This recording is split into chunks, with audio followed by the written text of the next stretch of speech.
So right now the Richmond Police Department crash team is investigating a fatal collision that occurred here around 11 a.m.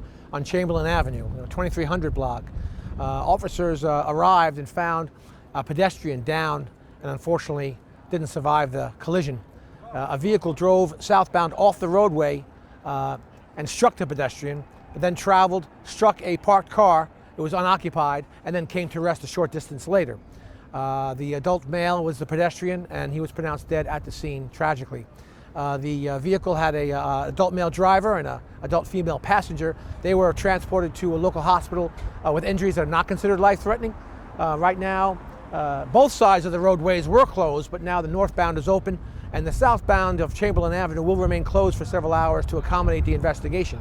We have the forensics team making all their measurements, and the crash team will be investigating this, looking for causes of the circumstances that made this vehicle leave the roadway and collide into this fatal collision.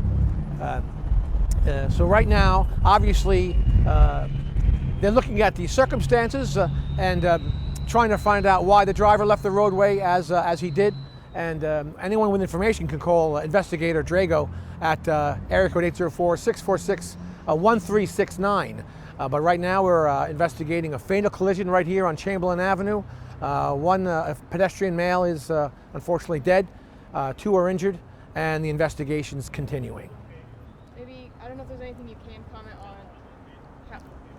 There's obviously a fast car doing this much damage on the buildings. I'm sure there's surveillance cameras around with all these businesses. Correct. So as you can see by the damage to the building, that was some collision that made the damage to that building, and so detectives will be looking at the speeds of the vehicle, plus you could see the vehicle and the damage to the striking vehicle and know that there was some impact there. And so detectives and investigators will be looking for cameras up and down Chamberlayne Avenue, also buses and things of that nature. That sometimes there are some video elements that can aid in this investigation. They'll continue to do that today.